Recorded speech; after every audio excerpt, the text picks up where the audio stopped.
Welcome to Pindar Poetry. We hope you learned something new.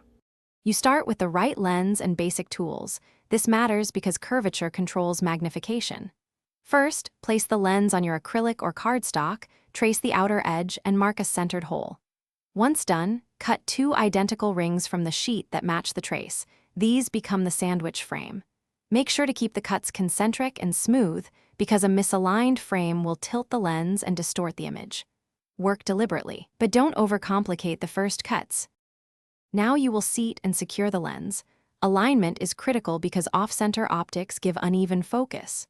Sand the inner aperture until the lens fits snugly, then apply a thin bead of clear adhesive around the ring, not on the optical surface, so capillary action draws it into place.